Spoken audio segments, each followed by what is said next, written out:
Okay, Erev Tov, everybody. On behalf of Torah Motion, welcome to part 2 of our 4-part series on the changing nature of time in Halakha.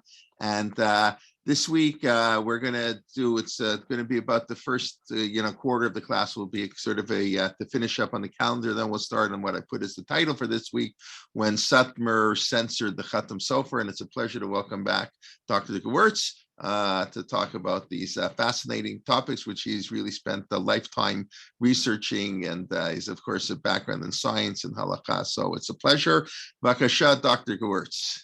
Thank you very much. I think we'll first do a quick overview of what we talked about last time. We talked about the calendar.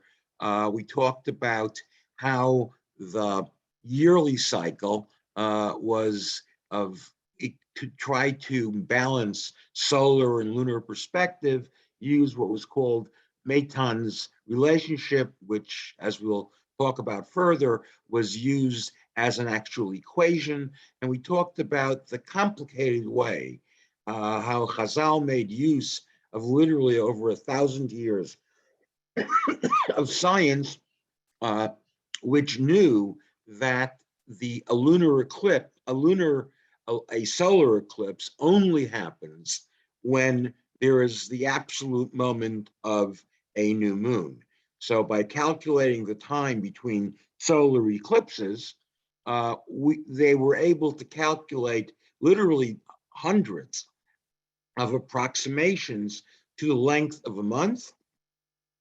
A month, as we mentioned, has a variable length, but they were able to estimate the average very, very accurately. And Chazal used that 29.5 days plus 793 halakim. The one thing that Mel Barenholtz, who was on here somewhere, pointed out that when I was talking last time, I should have said this a little more dramatically, and I may not have even have said it correctly, but we think we did. He thinks I did. But the 1 month of the year that matters, as we discussed last time, was declaring Rosh Hashanah. And it's the 1 month whose molad we don't announce.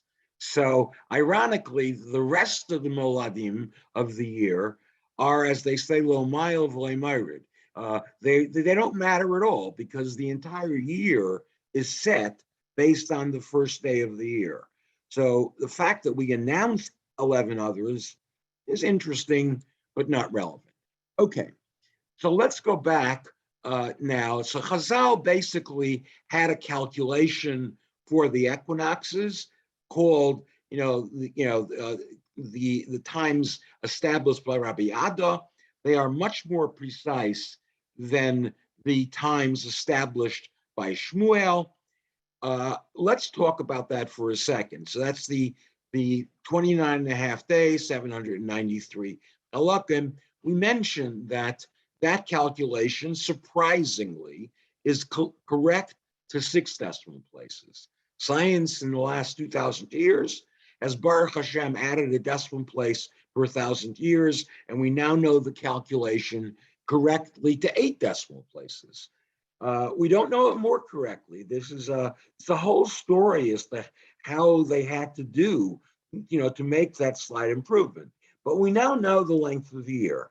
And what we know is that the length of the year that Chazal assumed was, give or take, I want to be very approximate because I want to do quick calculations. And if I be precise, we'll be here all night with calculations. It's approximately 6 minutes off.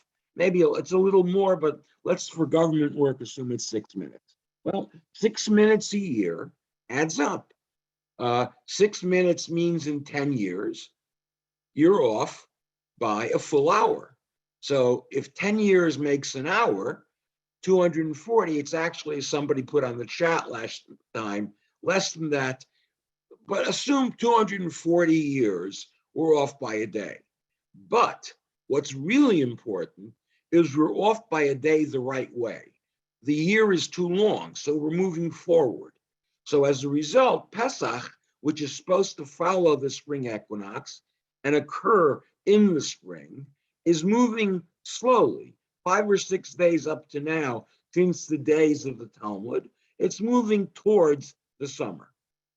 Not so bad. As we mentioned last time, Chazal on occasion had 2 successive years with an extra month, which would move Pesach way past the equinox, probably into May. So the fact that we have moved a couple of days forward is not a big deal. The second point that's worth mentioning is this is not something that is trivial to fix. If we tried to fix it today, we'd hit a worse problem.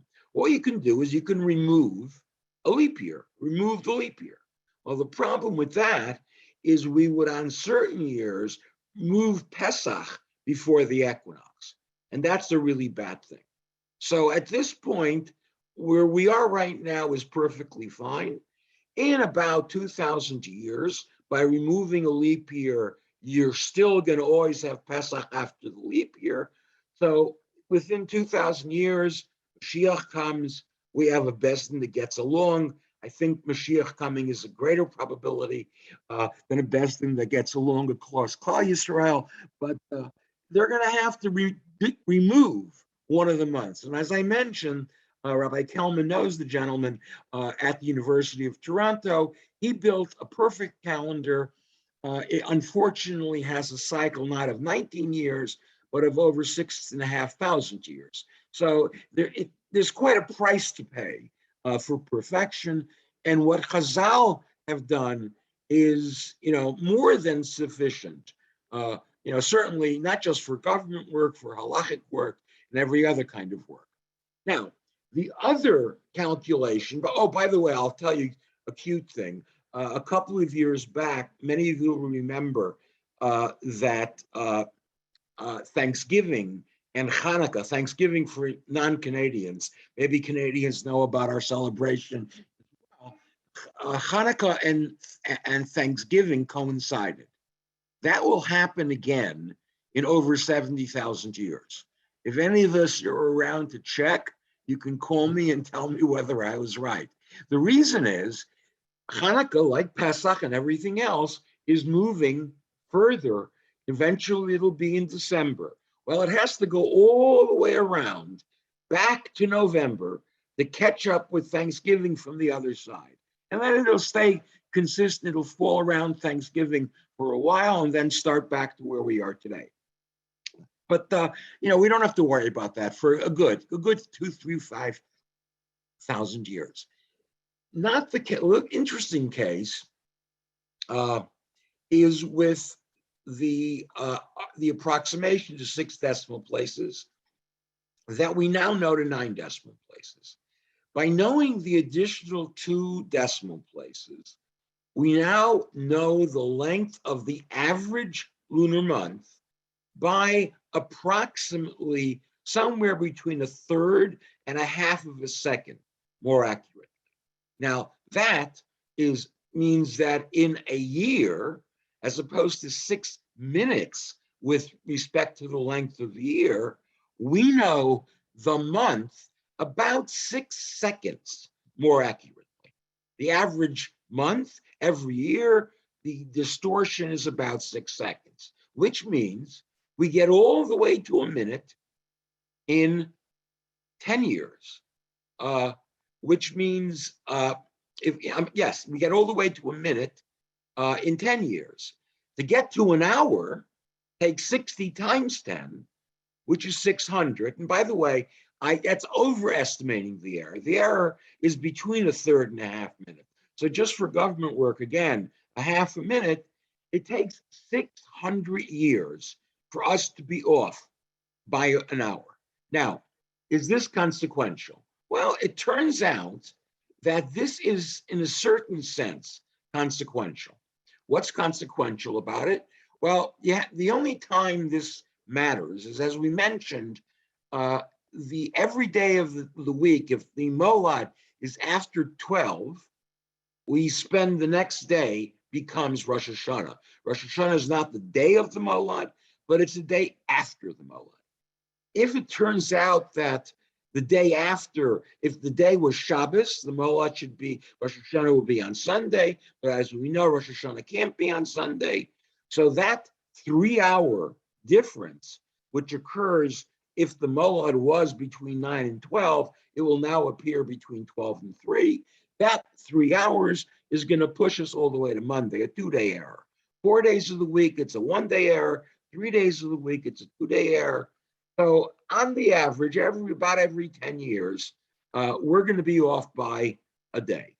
Now that also turns out not to be a problem, because the Molad, as we said, happens well before a moon is visible. So our calendar tends to bias towards an earlier Rosh Chodesh than we had in ancient times. So when this error occurs, the worst that happens is we become like the ancients. We push Rosh Hashanah off by a little bit, and then the rest of the year. But by the way, the calendar, another nice fact about the calendar, it's self-correcting. Whatever errors you introduce in one year, the next years they can be gone. So this error as well pushes us forward. But I believe this is what the Rambam was referring to, an arguable point we will not look at textually. But the Rambam was saying, don't worry about these things. Pushing it an extra day or two doesn't really do anything, because in the times of Chazal, we also were pushing things a day or two. In fact, we were pushing a great deal more. So those two errors are the errors that are present. This error happens to be trivial to fix. All you have to do is rebuild the Molad table. Move the Molad up by the right amount, and henceforth, you'll have a significantly more accurate Molad that may be off by 100th of a second, which means that none of us in a lifetime will see a Molad off by more than an hour. In fact, it'll take probably 15 generations to get the Molad off by an hour. So that could be easily fixed. But again, that would probably require a Besdin. And I don't think anybody is up to, that's not the number one issue that we need a Besdin to decide on. Now, for those of you, nonetheless, who are disturbed by this mathematical imprecision, again, you shouldn't be, but if you are, Rav Soloveitchik and his uncle, the Brisker Rav, both were fascinated by the topic of Kiddush HaChodesh. The Rav gave yahrzeit shiurim, wrote articles about it. The Brisker Rav wrote a sefer about it. They're well worth reading. There is no science in them.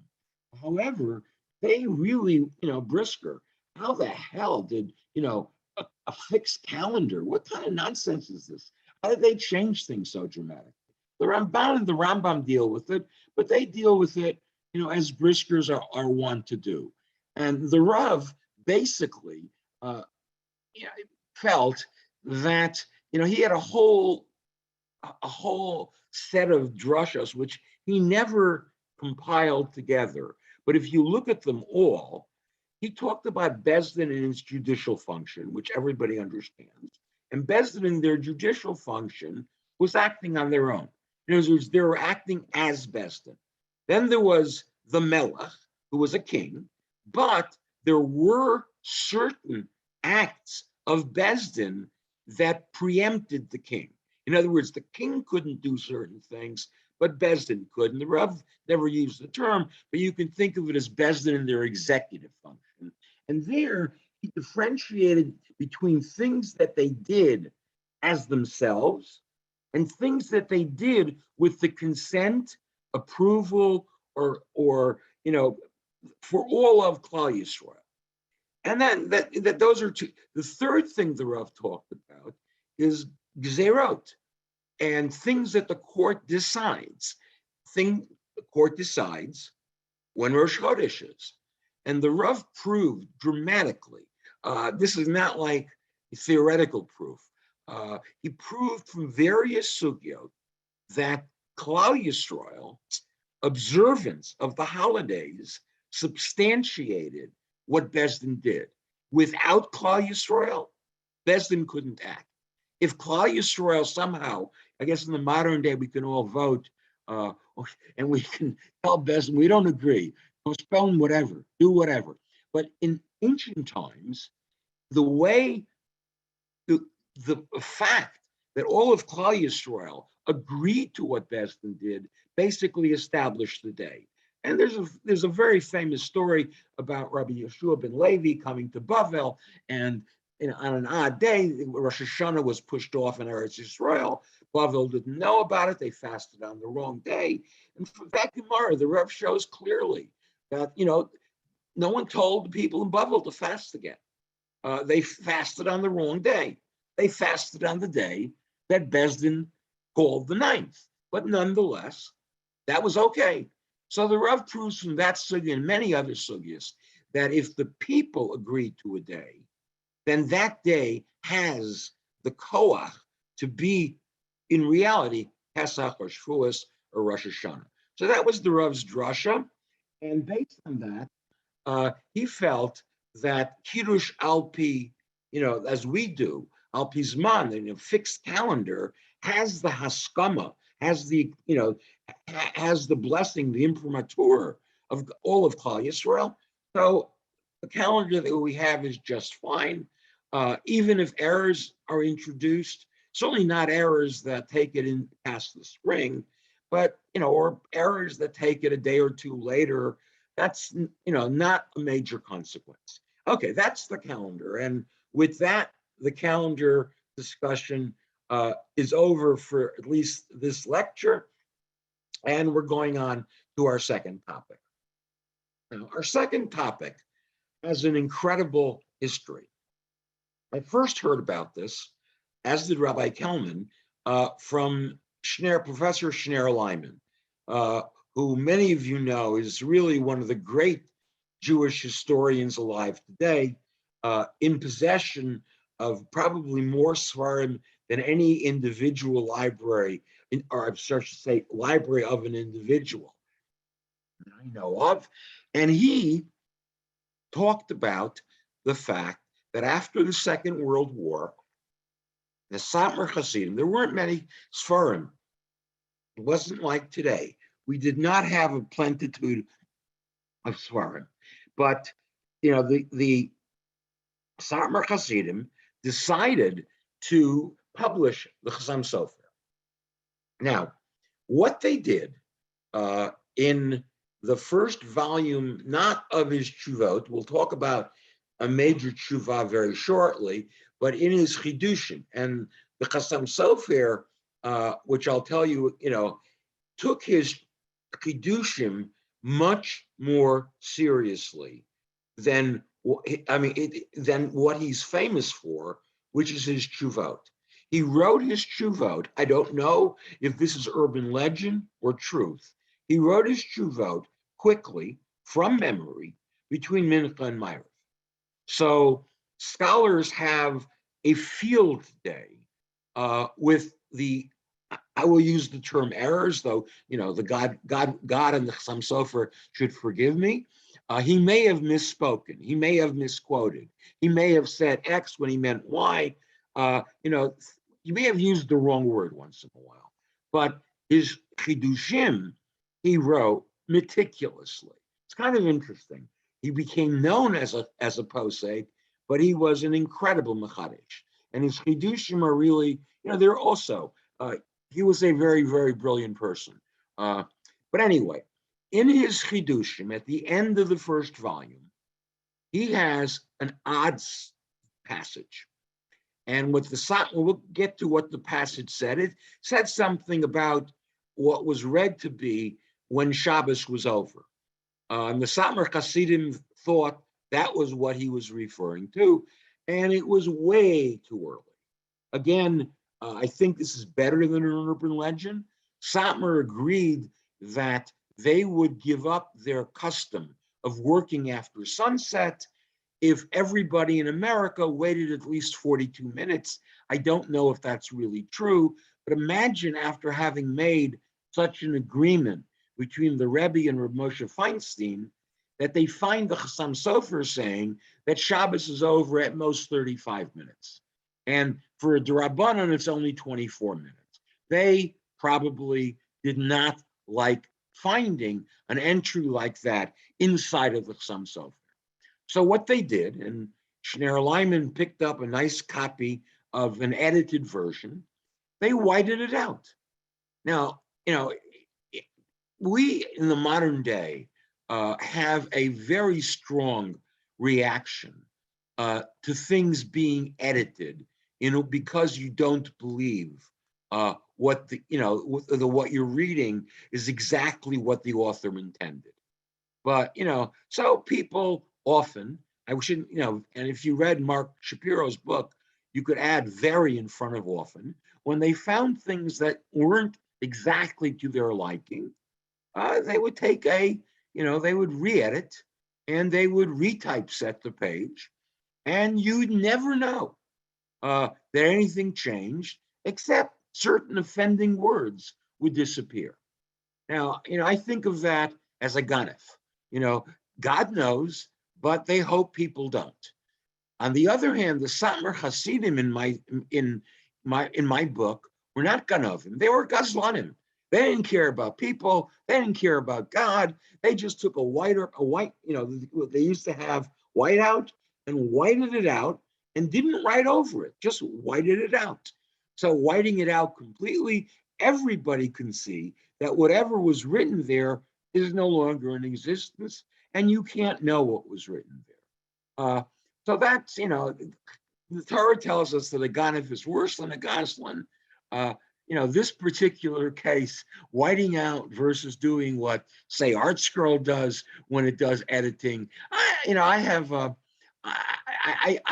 tend to believe that the ganef is worse.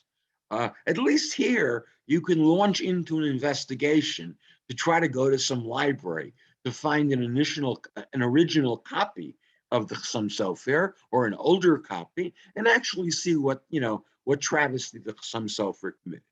Okay, so that's what happened. Mark Shapiro later found out that unlike what Schneider Lyman reported, and he reported was accurate, the Ḥatam Sofer, the Satmar Rebbe, when he found out about this, in quotes, was outraged. So he called back all the books. They had to fix it, reprint them, and distribute them free for people who had bought the updated version. Mark found out, it's a long story, you can read it in his book, that's not exactly what happened. The Satmar Rebbe had a hand in the original editing, and his reaction was really the result of being caught, as opposed to a righteous reaction to how could you possibly edit the Ḥatam Sofer. But that's really not my story. What I'm interested in getting to is, okay, the Ḥatam Sofer wrote this. He meant it, but he could not have meant what the Satmar thought. So what did he mean? So what I was really interested in is trying to figure out what was behind what the Ḥatam Sofer wrote. To get there, I have to go way back. You have to get two fundamental pieces of background information. And if the time works well, we'll spend about 15 minutes on the first piece of background, 15 minutes on the second piece of background, and then next week, we'll get to the actual text of what the Ḥatam Sofer wrote. Now, before I get there, I want to mention, what was edited out was not what the Ḥatam Sofer said. It's what the Ḥatam Sofer reported in the name of his Rebbe, Reb Nosson Adler.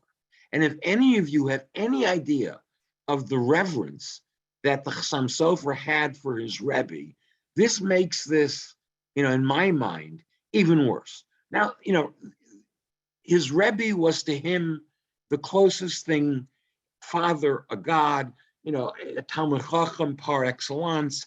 So to think that what was edited out was not just something he said, but something he said b'shem his Rebbe. To imagine that being somehow a misprint or an error is inconceivable. I can't imagine that he would be sloppy when reporting what he said on behalf of his Rebbe. Okay, let's go back. And we're not going to look at the Gemara. We're going to start in the period of the Rishonim. There are various texts in the Gemara, primarily Shabbos, Daf Lamed Daled, till Daf Lamed Hey, and Psachim, Daf Tzadi Daled, which talk about the twilight period at night and the twilight period in the morning. And those sugiot are extremely conflicted. There are 2 points of view.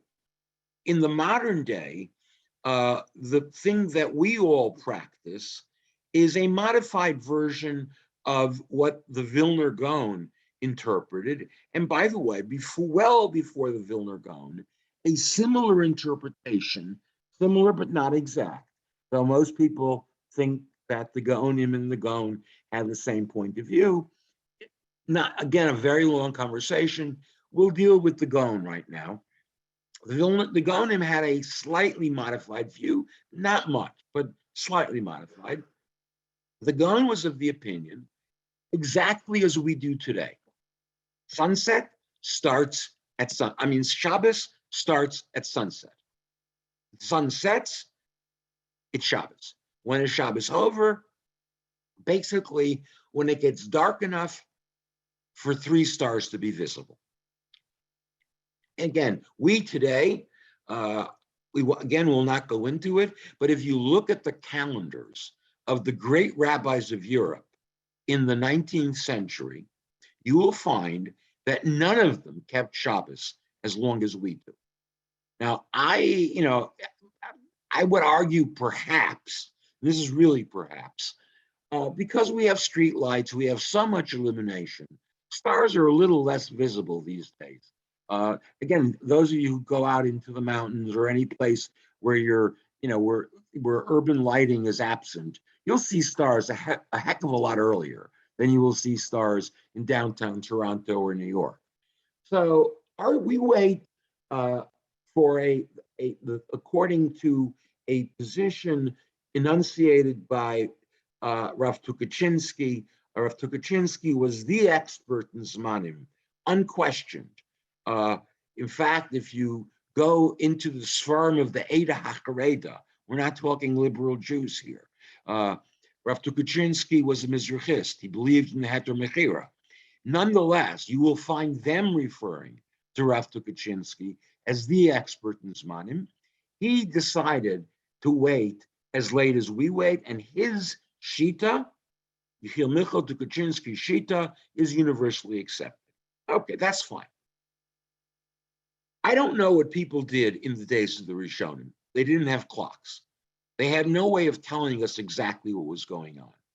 But starting in the 15th century, and really, clearly in the 17th century, when clocks became commonplace, the clocks back then were not like our clocks. So you have to do a real effort, because those clocks, if those who've been to Prague and seen the clock in Prague, they were astronomically significant. They, when it was 6 o'clock, there was a certain level. 6 o'clock meant something. Noon meant something. Midday meant something. All of these things meant something. So you have to know what type of clock they were looking at. And by the way, that causes a significant amount of error when poskim read what was written and then try to say, oh, it's 5 o'clock, and what is, but accounting for all that, what you find is they did not practice what the Shulchan Aruch, and I would say a majority of the Gaonim, majority of the Rishonim described as the time of Shabbos. Most Rishonim, in theory, and the Shulchan Aruch, Ramah, and the Mechaber, all paskin, but according to what is called the Shita of Rabbeinu Tam. If you follow the Shita of Rabbeinu Tam, then Shabbos begins, in theory, almost an hour after sunset. And it ends about, it's not precise, about 20 minutes later, maybe a few minutes earlier, but say 20 minutes just for our purposes. So that's amazing in terms, no one today, most people today, myself, and I'm assuming almost everybody on this call, end Shabbos well before an hour after sunset. Well, if you take the theoretical writings of the Shulchan Aruch, you don't have to do that. Shabbos is over later, so-called 72 minutes that is practiced in many yeshivot and Haredi communities today. But in conjunction with that 72 minutes, they didn't just lengthen Shabbos Saturday night, they started Shabbos much later on Friday. So they would start Shabbos, in theory. We don't know if anybody did this, and I doubt they did. But if you read the Shulchan Aruch and you read Rishon, and you only studied in the yeshiva, and you didn't read, a multitude of tshuvot from the 16th and 17th and 18th century, and you only read the major, commentators on the Shulchan Aruch, and you read Rishonim, and you read the Gemara, you would not be, wrong if you concluded that Shabbos does not start till 50 some odd minutes if you're very frum, and almost an hour if you're not, if you don't want to be too machmer. Okay. So, and I don't know if anybody ever did that. Remember, this was an era before clocks. So what they actually did, we really don't know. And the people living in the Middle East never did this.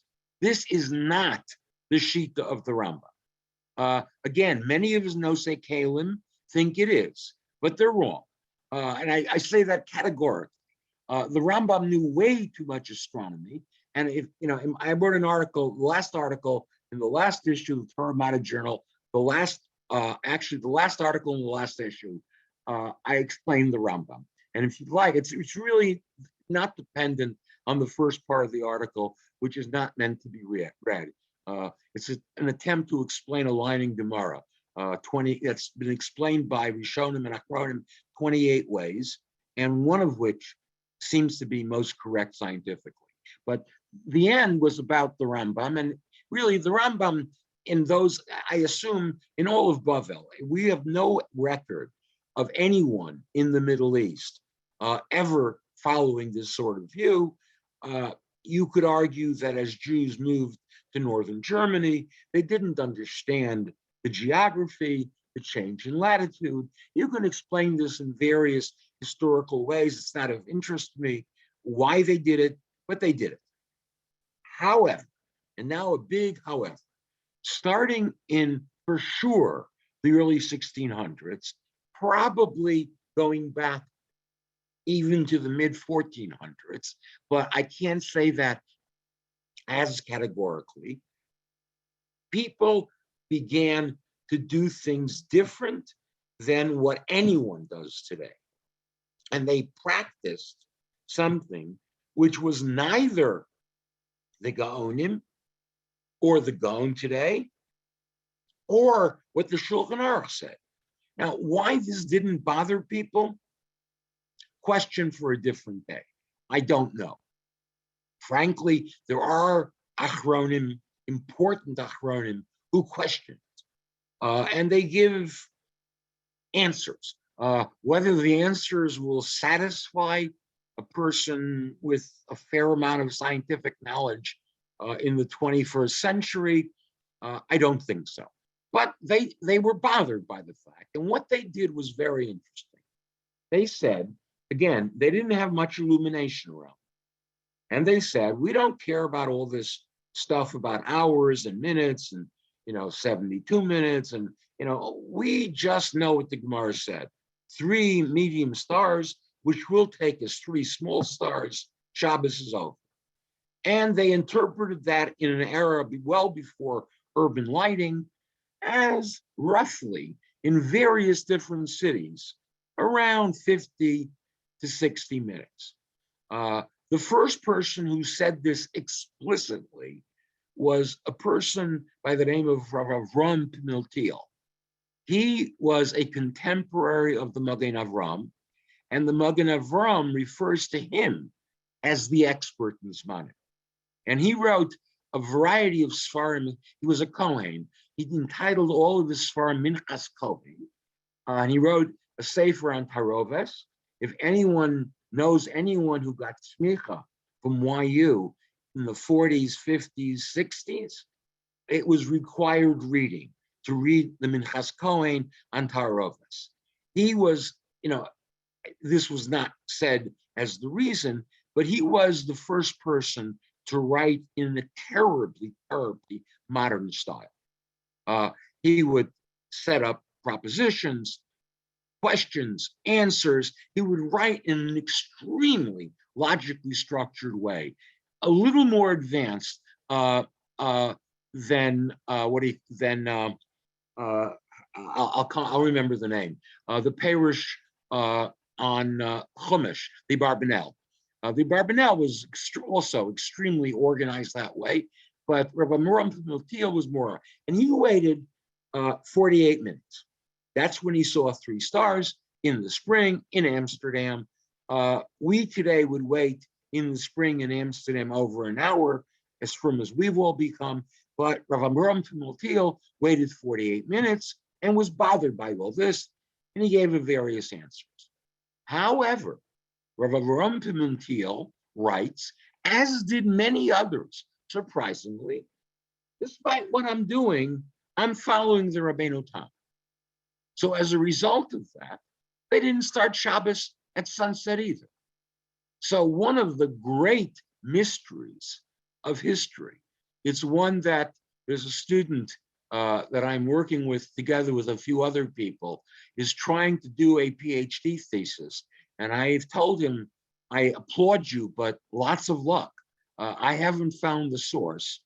We really don't know exactly when Rav Avraham Pimentel and many, many, many other Gedolim of the 15th, 16th, and 17th century started Shabbos.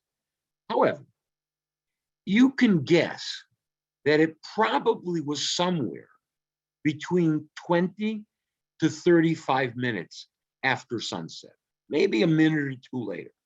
Most started Shabbos not at sunset, but they started Shabbos sometime well after sunset.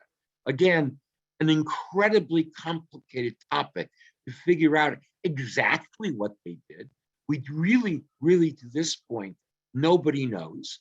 There are people in the 19th century that we know. We'll get to that in a few minutes. But in terms of what was done prior to that, now, the other thing that, again, avoid the anachronism. We are living in a day where if somebody says something, within 20 minutes, it's on Facebook and the whole world knows about it. The Vilna Gaon's writings on Shabbos were not known to the Ḥatam Sofer 40 years later. They were not known to Rabbi Yaakov Oberbaum, the Nesivot, the author of Derech HaChaim. These people lived 30, 40 years after the Vilna Gaon. You look in their writings, they know nothing about the Vilna Gaon. So all they knew about was, they knew about Rabbeinu Tam, and they knew about other Rishonim who disagreed with Rabbeinu Tam. But they did not know of anything. People started Shabbos well before sunset. Very, very, very few. But that Shita they knew about. The Gaonim, they didn't know about. The only person who knew about the Gaonim was through one of the Rishonim. That was the first Lubavitcher Rebbe. Lubavitch had a great library. I know back in the days of Shner Zalman and Vliadi, his library was unreal. If you read his letter in every Lubavitch Siddur, which I can assure you, if you ask a Lubavitcher rabbi in a shul if he understands what's written, it's about zemanim. And it's he came to the same conclusion as the Vilna Gaon, almost, but his method of arguing, there's none of the science that the guy knew. He argued based on Sfarim, based on observation. His observation was reasonably good.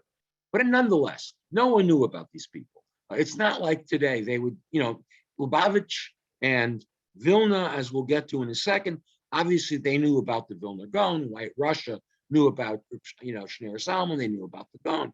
But down in Hungary, it was a very different country. So the Jews, what they were doing, we don't know exactly. However, when it came to the 19th century, skipping way over what we don't know, the 19th century, things get a little clearer, because now clocks of the sort that we're accustomed to begin to find their way. Remember, in the 19th century, something called the railroad came into existence. And you couldn't have your favorite clock in my city and your favorite clock in the other city. You had to have a schedule that worked. So starting sometime in the 19th century, clocks became very prevalent. And fortunately, the Derech HaChaim, which is written by Rabbi Yaakov Loberbaum, Derech HaChaim, I know Rav Schechter tells rabbinic students, forget about learning the Shulchan Aruch carefully. You want to be a rabbi in a shtela, read the Derech HaChaim cover to cover, and every question you can ever get in a synagogue, you can think of the Ezra's Torah Luach as a very, very extensive condensation of the Derech HaChaim. So Rav Loberbaum wrote the zemanim to be practiced. We're not sure of the exact city, perhaps Zolkiev, but in the environs of Frankfurt. Now, the chapter in which he wrote it drove Mark Shapiro and I crazy for the better part of 2 or 3 months. It was so controversial because he wrote down the beginning and the end of Shabbos that in almost every city where it was republished, and that may be as many as 10 or 15 republications within 20 years of his death, which is really, that's a popular sefer. Chapter 49, most extensively in Vilna, they didn't know what to do with it. It was obviously against the Gaon. They did something very simple. They took out the index to the first 49 chapters, deleted the 49th chapter, had 48 undindexed chapters. Starting with chapter 50, they told you what chapter it is. In every city where this was published, they changed when Shabbos started and ended to conform with their practice. Nonetheless, what we know from the Derech HaChaim, at least as I interpret it, and again, interpretation of that chapter is subject to significant debate, was that Shabbos, under the most intensely, pressing circumstances, starts around 37 minutes after sunset. And it ends around 53 minutes. Okay, so that's the Derech HaChaim. With that as background, let's go quickly to the Ḥatam Sofer. The Ḥatam Sofer, writing his tshuvas as he did between Mincha and Ma'ariv, and this tshuva had to be written quickly. He got a tshuva when he was in Mattersdorf, from an adjacent town. These places are all in the vicinities of Pressburg and Budapest. So he got a shaila about a baby, and how we know all this, leave for another day. Shabbos sunset on that Shabbos was at 8:05. We know that today. He got a shaila about a baby. The baby was born at 8:30, 27 minutes after sunset. Now today, broad tent of the Jewish religion, I would have to believe from Reconstructionist to Naturei Karta. I don't think anybody, well, maybe, I'm not sure about Naturei Karta, but I don't think most people would ask a shaila as to when to have the bris of a baby born 27 minutes after sunset.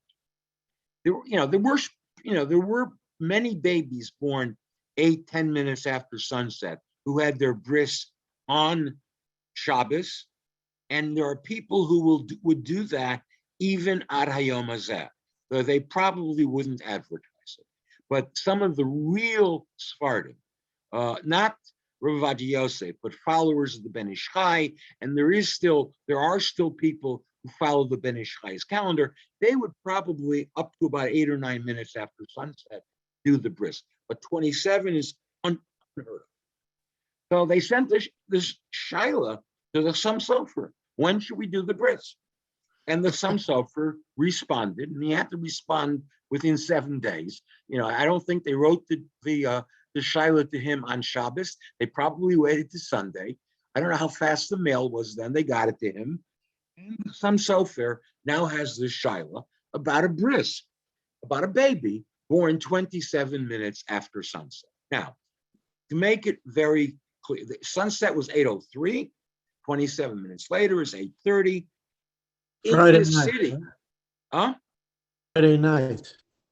Yes, Saturday night. Yes, thank you. Saturday night. So basically, Shabbos was going to be over at 8:55. Now, again, for those of you who heard what I said before, 8:55 over, right? 25 minutes before that generates a shaila. Again, unheard of in modern day, but this is what Jews did, and the history is remarkable. But anyway, so the Ḥatam Sofer gets a shaila. So there's a tshuva from the Ḥatam Sofer. Now, there's a number of things you have to know about the Ḥatam Sofer. He disagreed. We today have the 18-minute matzah, and 18 minutes is a big deal to us in halakha, based on ostensibly what the Shulchan Aruch says. But if you look at almost all major achronim, from after the Shulchan Aruch to the modern day, I'm talking about the Rav, talking about Rav Moshe Feinstein, they did not hold from this 18 minutes. They held, like the Ḥatam Sofer and the Vilner Gaon and umpteen other Gedolei Yisrael, that this was among the other things that Shulchan Aruch didn't get exactly right in zemanim, that the time to walk a mill is 22 and a half minutes. So that's to the Ḥatam Sofer. This is an absolute assumption. He doesn't say so in the tshuva, but you have to know, if you read his chidushim on Shas, this is absolutely true. Those who deny that, and I don't know how they can possibly read the tshuva, even though they do, but take that as a given, that he believed that. So what he said was very simple. He said, let's see, Bein HaShmashos, the longest point of Bein HaShmashos, and by the way, he didn't realize the impact of latitude. So he didn't have, latitude has a big impact on the length of Bein HaShmashos. He didn't realize that. Or he thought it was invariant. I don't know. I don't know whether he had a copy of, there are very, very, very few svarim published before his time that said anything that would imply that the latitude of where you're living matters. So 17 minutes, 16 minutes, and I think 7/8 of a minute, whatever, 17 for us. I don't know whether he knew that may be only in Eretz Yisrael, but where he is, maybe 24 minutes. I don't know whether he knew that, but whatever. Or maybe he meant that it doesn't matter. It doesn't base in latitude. That's a very credible point of view, even scientifically, for reasons we won't go into. But he said, Bein HaShmashos is at most 17 minutes. 17 subtracted from 8:55 is 8:38. The baby was born at 8:30. 8 minutes of tolerance. Go have your bris on Shabbos. So the Ḥatam Sofer literally basically said that a baby born at 8:30, all of 25 minutes, literally the baby was born, a minute away from the midpoint between the beginning and end of Shabbos. Note that all he waited was 52 minutes for Shabbos. 8:03 to 8:55. Again, a significantly less, less strict than we are in the modern day. So when people, say whatever they say, it's too light out, it's too whatever out, just read what rabbis, there are tons of calendars from the 19th century. You can look at them, and they all are, there is no calendar that I know of that's as strict as what we do. Even, by the way, the Chazon Ish was the only person I know of in history that was 5 or 6 minutes stricter than we are. Even he didn't wait the full time of the Rabbeinu Tam. But he waited, he thought according to the Gaon, but he, in his Hidarko B'Kodesh, he made it a little strict. So the Ḥatam Sofer basically says, 8:30 baby, more than 17 minutes before the end of Shabbat, there is great reason to do a bris on time. Pushing off a bris unnecessarily is an avla, something that shouldn't be done without a lot of thought. So don't do it. Have the bris the following Shabbos, and that's supposedly what they did. So that's the famous tshuva of the Ḥatam Sofer. Now, those of you who read the tshuva and all of the commentary on the tshuva, you will find many, many other, interpretations of what was going on. Some people did not apply the modern knowledge of when sunset and the end of Shabbos was at that time. But note, 8:38, which the Ḥatam Sofer said where he was, and 8:37, which Rabbi Loberbaum, who was about 20 years earlier, no, I'm sorry, they were right 10 years earlier, said about Frankfurt, which was a bit, hold on, I should have turned off my phone, I'm sorry, are different by 1 minute. Rabbi Loberbaum said, under duress, 8:37. Ḥatam Sofer said, under duress, 8:38. So there's reasonable basis to assume that this wasn't some sort of scribal error. This wasn't the Ḥatam Sofer being sloppy. There are other places in the tshuva where it appears the Ḥatam Sofer's pen got away from him. But this isn't one of them. Some of his explanations will cause you to say, I don't understand what's going on, until you change a word. If you change a word or two, suddenly the whole tshuva reads perfectly. So I'm assuming that, again, because he was writing between Mincha and Ma'ariv, he then did not get everything exactly right. Okay, now with all of that as background, the way Shabbos was kept in ancient times, ancient meaning the 17th and the 18th century, in good part of the 19th century, until the opinion of the Gaon began to take over the world. We come to the Ḥatam Sofer. The Ḥatam Sofer, at the end of Psachim, there are many things. The Ḥatam Sofer has additions to his chidushim, and he has various things about zemanim that are very important, because he tells you how things were practiced, lemaisa in various cities. You see the approximations they made. It's of great interest to historians. I think, Talmudists, and also interesting to poskim, because you really have to understand how a posek of his brilliance thought. And seriously, all things, he is often criticized as being too much of a machmir. I will tell you that the most famous phrase that he came up with, Ein Chodesh Asher min haTorah, he applied that phrase when he issued a psak l'kula as well. If somebody wanted to be more machmir than the community, he would say no, Chodesh Asher min haTorah. He didn't just, vast majority, almost always, I must say, he said it to disallow any new things, but he was pretty fair. Nonetheless, he quotes his Rebbe, Reb Nosson, and he says the following. He says, the time of Bein HaShmashos is between 24 and 35 minutes. And that's all he writes. He doesn't say after sunset, before the end of Shabbos. He just writes that, 24 to 35 minutes.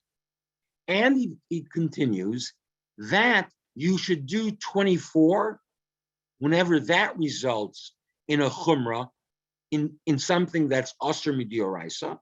In other words, you must assume that Shabbos starts in any isurim dioraisa 24, if that turns out to be a chumrah, and you must start Shabbos 35 minutes.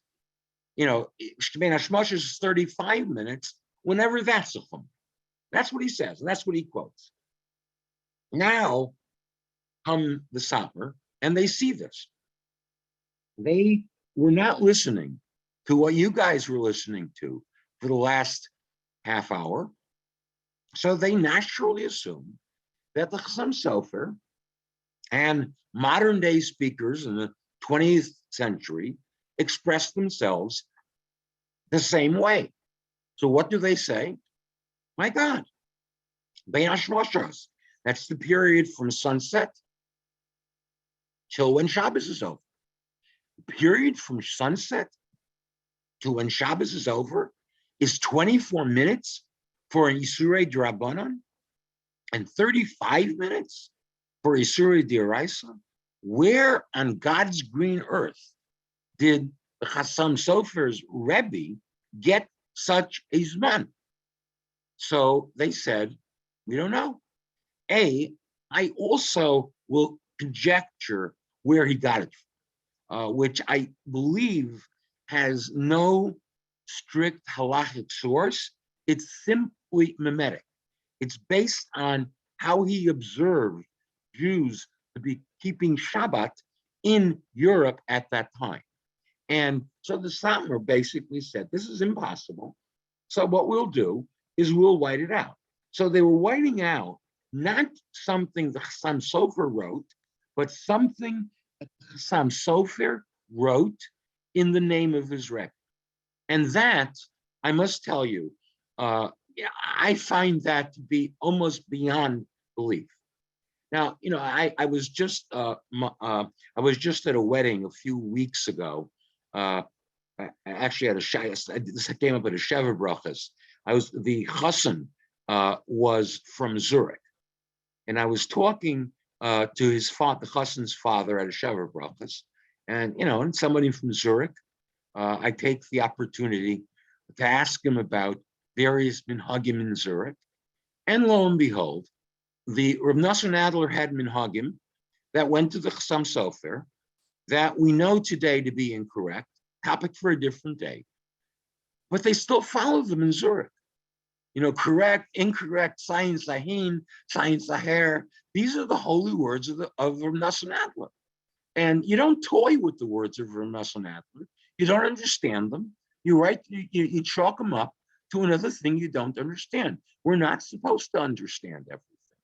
So basically, the Satmar was not happy with, you won't understand that. They basically said, let's get rid of it. So what we'll do next time is we will explain, and I think some of you may be able to figure out what it's related to, what the Reb Nosson Adler was actually talking about, and what he actually meant.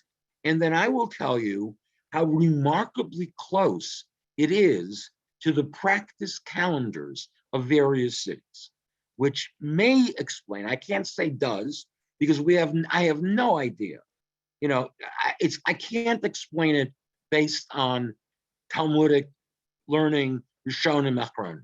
If I take theoretical knowledge, I can't explain it. If I take practical, what was actually done in various cities, which is, for better or worse, not what the theory said halakhically.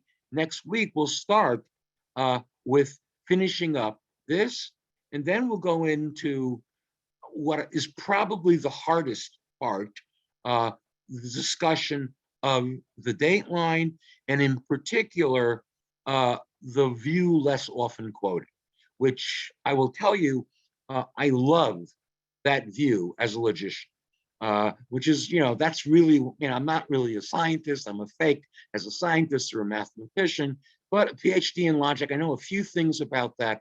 And as a logician, I can tell you this point of view makes significant sense. So let me stop. I'll let Rabbi Kelman look at the chat to see if there are any people on the chat that have something to ask. You have my email address. If you want to email anything, I am more than happy to respond. Okay, thank you. Okay, let me just see what we have here in the chat box. Somebody just pointing out the civil calendar is moving backwards. This I don't know. Monday every 1,000 years, but I assume they fixed that. They don't have leap years from 20. Yeah, I didn't talk about that. The calendar that we use for Saint Talmud is Tekufot de Shmuel, not the Tekufot de Rabbi Yada. They are off by a lot. They're off by roughly twice the amount. So and the problem is they picked the wrong thing to use it for, because we start Saint Talmud 60 days after the equinox. The equinox is roughly September 21st. 60 days later is November 20th, and it's moving. Pope Gregory fixed this, but what Pope Gregory did, we will actually talk about when we talk about the dateline, but Pope Gregory didn't fix it for us, nor did he fix it for the Greek, the Russian church and the Greek church. They are on the old Julian calendar. I'll waste time next time telling you about ArtScroll and the Julian calendar, which is the only time I know that ArtScroll ever corrected themselves, because what they said was so outrageous the first time that I'm assuming somebody really read them the riot act. So they made it a little less outrageous in the second time. But anyway, that wasn't fixed for us. I mean, we chose not to take the Gregorian calendar. I mean, we could have. We just yes. Right, they're scientifically incorrect. The Gregorian calendar, of course, is more correct, and the way we say V'tein Talmud is scientifically incorrect. Yeah, so look, it's not the worst thing in the world. Yeah, correct. We say V'tein Talmud. I understand. You don't go directly to get Gehenna for that. No, I will tell you, as a result of this, next time we have Birchas Hashanah, Birchas Hachama, it's going to be after Pesach, and that is a real problem. Yeah, that's supposed to be the equinox. So anyway, we'll leave that for a different day. Okay. Before we get to the personal question, somebody just I don't think you need so much nerve, but saying, do you feel Rabbeinu Tam understood or the concept of latitude? No, he did not understand it. There is an explicit Tosfos pointed out to me by the same young man who's going to do a PhD thesis in this area, that black on white, he didn't understand. I don't want to get, I never write that. So I don't know. I guess this is being recorded. I was as good as written it. But, what I say and I mean, understanding the rayot that he brings to his point of view is very important, because you have to deal with them. Rabbi Yosef Chaim Sonnenfeld was the first real head of the Eda HaChareda. When he was confronted by all of this, he said, you're right. There are very hard kashas. He did understand Latin, surprisingly. Not surprising, he did. And he said, there are tremendous kashas on Rabbeinu Tam, but there are also kashas on the Vilna Gaon, which he was right about. So he said, what is a good Jew supposed to do? I'm machmir like both. So a good Jew like me is makel like both. So it's like, but anyway, that's No, in other words, the 72 minutes or whatever, because he lived quite far north, is basically correct. And by the way, the Rav waited over 150 minutes in Boston, because he was choshesh for the Rabbeinu Tam. So it's not like the Rabbeinu Tam. The Rav reinterpreted the Rabbeinu Tam in a yahrzeit shiur, which is the most dramatic yahrzeit shiur I think he ever gave. Unfortunately, he's not around to ask questions to. And he waited 140 minutes after sunset. 150, 2.5 hours after sunset and Shabbos? That's his view of the Rabbeinu Tam. Oh my God. And it was scientifically very accurate. It's his, remember I said Rabbeinu Tam, 72 is 4 times 18. He waited 4 times 90, adjusted by latitude and season. In Boston, that was, I think, 149 or 150 minutes. Now, he didn't malachot rabbanan. He allowed himself to be driven by somebody else, but he would not do any malacha d'oraisa. When did he start his Saturday night shir that he used to give with Maimonides in the winter? So During that time, he was he giving was driven there. He allowed people to drive him, but he would not.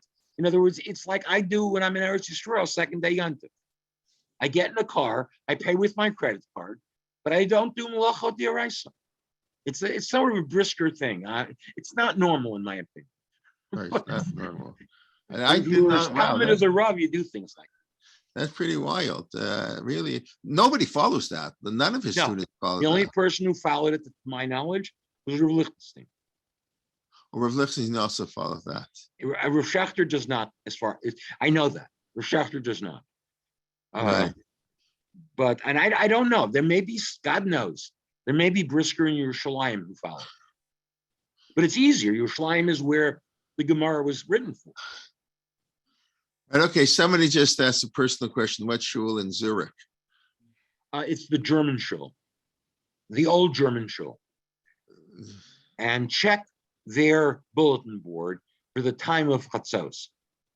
And you will find the Shita of Reb Nosson Adler. Very, very, very difficult. I'm writing about that.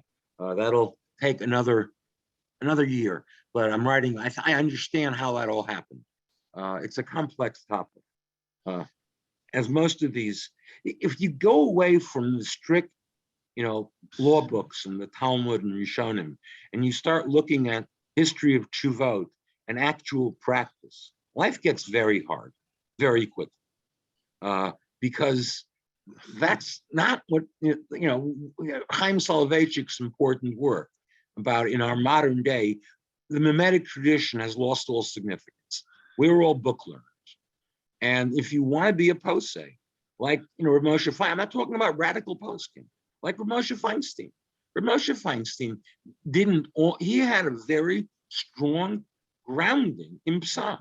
So his logic occasionally, you can argue about till whatever, but the vast majority of his psukim, whose logic is questionable, are correct halakhically. They follow ancient practice.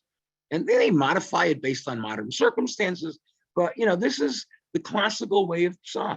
What we have today, where people read books they don't understand and dray into them whatever chumrah they feel is a nice chumrah for the week, that's become the modern method of psal. I apologize for expressing my point of view. The mimetic tradition is very, very important. It's very important. The Gemara said, "Puk chazi." If you don't know what the halakha is, go see what people do.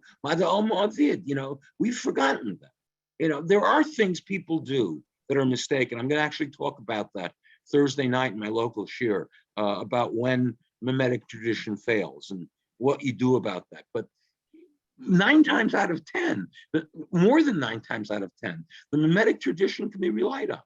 People knew what they were doing. We're not the first generation after Kabbalah Torah. There were a few generations before.